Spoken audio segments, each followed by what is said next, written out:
Graça e paz para todos, meus amados e ouvintes da palavra do Senhor. Vamos meditar nesta tarde na poderosa palavra de Deus que está no livro de 2 Reis, no capítulo 6, a partir do versículo 24, diz assim a palavra do Senhor. E sucedeu depois disso que Ben-Hadad, rei da Síria, ajuntou todo o seu exército e subiu e cercou a Samaria. E houve grande fome em Samaria, porque eis que a cercaram, até que se vendeu uma cabeça de um jumento por 80 peças de prata e a quarta parte de um cabo de esterco de pombas por 5 peças de prata. Meus amados, eu li aqui uma palavra da parte de Deus que fala acerca de um povo que vivia muito bem. O povo vivia na paz, no sossego, sem nenhuma preocupação. O povo estava trabalhando, o povo saía de casa a hora que bem queria. Mas teve um dia que a rotina desse povo foi mudada. E de uma hora para outra, porque o povo que estava dentro de Samaria não pôde mais sair, porque o povo que estava dentro daquela cidade começou a ser ameaçado. O povo ali perdeu a sua tranquilidade, o povo já não fazia mais aquilo que eles queriam fazer. O povo começou a entrar em pânico porque o rei da Síria, com todo o seu exército, ele cercou a cidade de Samaria e tudo agora começou a ficar difícil para o povo. Tem momentos na nossa vida, meus amados, que tudo está bem, mas de repente tudo começa a ficar difícil, o sapato começa a apertar, o bolso já não tem mais dinheiro. Aí começa o quê? O desespero na gente, porque a gente está sem condição financeira de comprar uma coisa, de sair dentro de casa para arrumar um emprego, às vezes as portas estão fechadas. Tudo começa a ficar difícil. E às vezes a gente procura uma solução e não encontra, não é verdade? E o inimigo aqui, ele cercou a cidade de Samaria. O povo perdeu seu sossego. O povo já não tinha paz. O povo já não podia mais trabalhar. O povo não podia sair. Meus amados, que coisa difícil. Que coisa terrível. O inimigo trancou as portas de Samaria.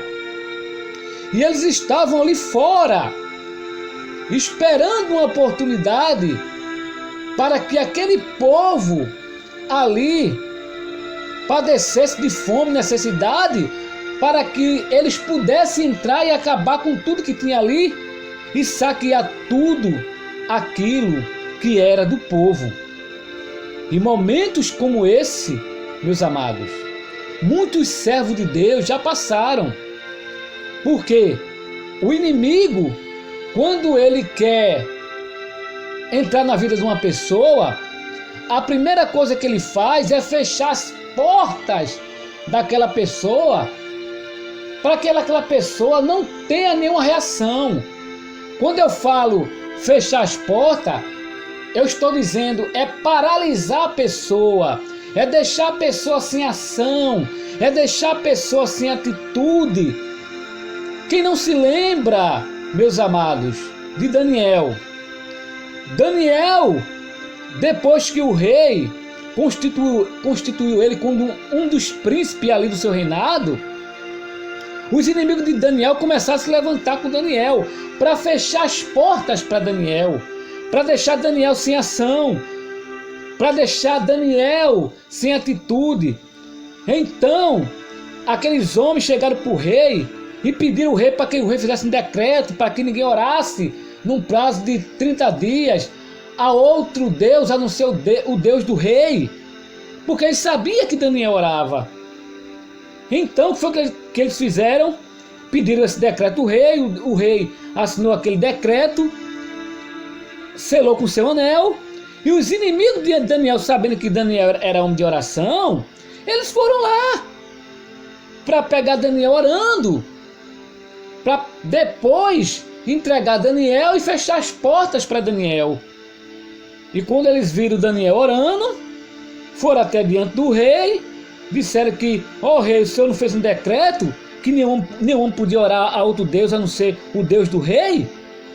Então, meus amados, o rei mandou buscar Daniel e teve que jogar Daniel na cova dos leões. O rei, muito angustiado, muito triste, porque ele gostava muito de Daniel, mas ele não poderia voltar ali a sua palavra atrás. Então, meus amados, o que foi que aconteceu? Os inimigos, tanto que fizeram, que fecharam as portas de Daniel. Fecharam ali as portas para que Daniel não pudesse orar, para que Daniel não pudesse, aleluia, ter atitude.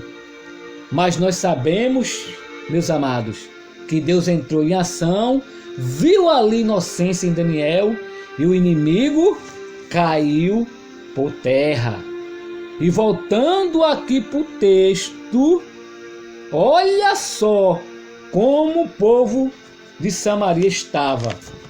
A situação estava tão difícil que a fome começou agora a assolar dentro de Samaria. E o texto vai dizer que o povo estava comendo cabeça de jumento e esterco de pombo, porque a fome era muito grande. E diz o texto aqui que as próprias mães estavam matando seus filhos para comer. E uma mulher gritou do muro: me socorre, rei. E o rei disse: olha, se o teu Deus não pode fazer nada por você, imagine eu. E aquela mulher começou ali a contar uma história para o rei, dizendo ao rei que uma mulher chegou para ela e disse: olha, vamos comer o teu filho e amanhã a gente come o meu. Só que aquela mulher, meus amados, ela não cumpriu com a sua palavra. Comeu o filho da sua amiga e quando foi no dia para comer o seu filho, ela escondeu o seu filho. E aquela mulher foi até o rei contar essa história. Veja que situação estava o povo da cidade. As mães comendo seus próprios filhos. O povo comendo esterco de pombo. Comendo cabeça de pombo. Cabeça de jumento. A situação era difícil. Porque o rei Ben-Hadad, ele cercou Samaria. Ninguém podia entrar, ninguém poderia sair. A situação era difícil, mas a palavra do Senhor nos fala que dentro daquela cidade tinha um servo de Deus chamado Eliseu. Amém? E Eliseu, ele tinha profetizado, conforme está aqui no capítulo 7. Então disse Eliseu: ouve a palavra do Senhor, assim diz o Senhor: amanhã, quase a este tempo, uma medida de farinha haverá por um ciclo e 2 medidas de cevada por um ciclo à porta de Samaria. Ou seja, ele profetizou abundância de víveres, que amanhã, por essas horas, haveria comida em Samaria, haveria abundância de víveres. E o texto vai dizer que o capitão, cujo a mão se apoiava no rei, disse: nem que ainda o Senhor fizesse janela no céu, isso poderia acontecer. Aí Eliseu disse: olha, eis que tu verás com os teus olhos, porém tu não comerás. Isso aqui está no capítulo 7, no versículo 2. E nós sabemos, meus amados, que quando o homem de Deus fala, se cumpre. Aquele capitão incrédulo, ele não creu na palavra do profeta, mas você vai ver como é que Deus faz, como é que Deus age. E o texto vai dizer que fora de Samaria havia o quê? 4 leprosos. Esses 4 leprosos, eles estavam fora da cidade porque a lepra daquela época, uma pessoa que era contraída de lepra, eles não podiam estar no meio da sociedade. Pegou lepra, era excluído da sociedade, vivia no arraial ali dos leprosos. Então esses 4 leprosos estavam numa situação igual do povo de Samaria, porque eles não tinham comida, eles também não tinham água. Então eles disseram, conforme está no capítulo 4, iremos até a cidade, ali onde estava o acampamento dos assírios. Se eles deixar a gente viver, nós viveremos, mas se eles nos matar, nós morreremos. Então vamos sair daqui, vamos ali no arraial dos assírios, conforme está aqui no capítulo 4. E eles se levantaram e foram, começaram ali, tomaram aquela atitude.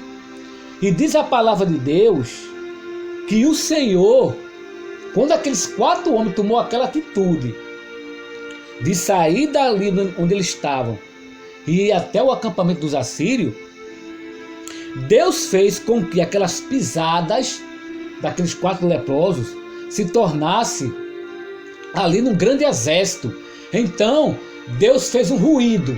Olha só, aqueles 4 leprosos marchando, e Deus fez ali um grande ruído, como se fosse de um grande exército. E quando os sírios escutaram aquele ruído, aquele barulho de um grande exército, eles temeram, porque eles ficaram ali tenebrosos. E eles disseram: olha, vamos sair daqui, vem um grande exército contra nós. E quando aqueles assírios correram, que aqueles 4 leprosos chegaram ali, tinha muita comida, tinha muita bebida, muita água. Então eles se alimentaram, foram na cidade, avisaram o povo. Naquele dia, as portas de Samaria foram abertas.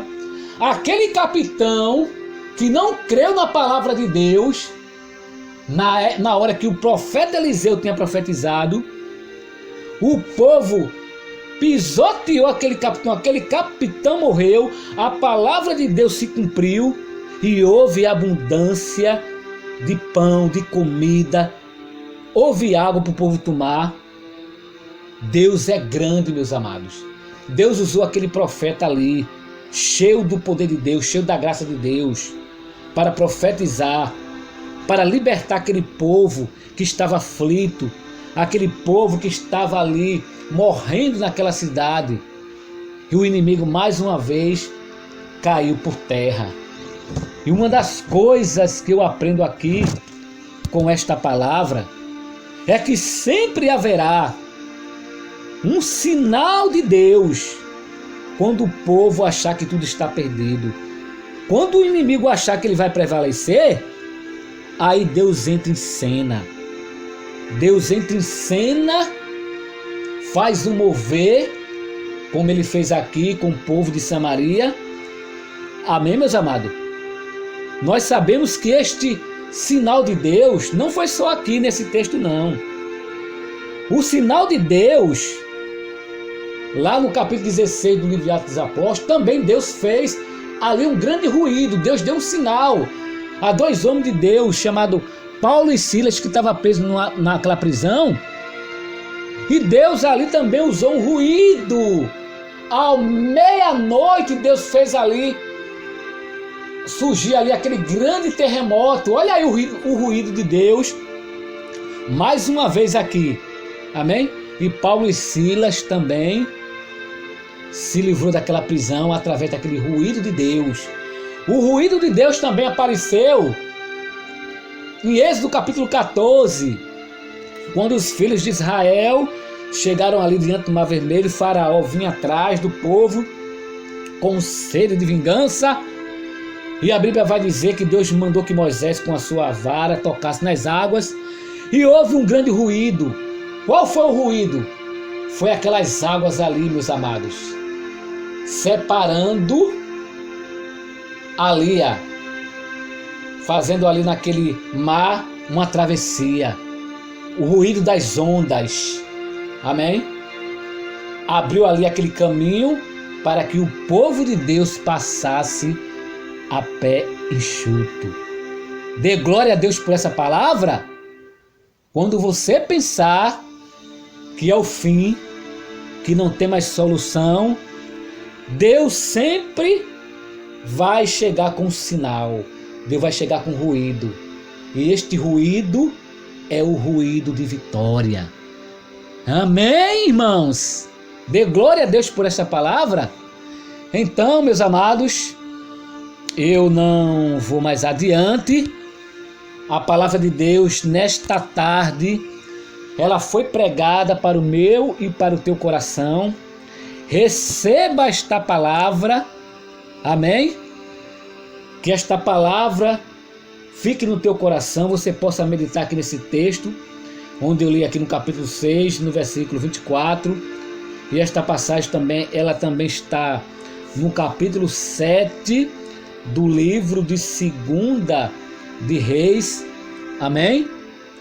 Então, que você, nesta tarde, possa orar pela minha pessoa, Diácono Cristiano Sales, para que assim, meus amados, Deus, Ele possa sempre me usar através da ministração da sua palavra, porque eu de mim não tenho nada, como o próprio Jesus disse, eu de mim não tenho nada se o Pai, que está lá no céu, não enviar para mim a sua graça, a sua misericórdia. Amém, meus amados? Então, que Deus continue nos abençoando.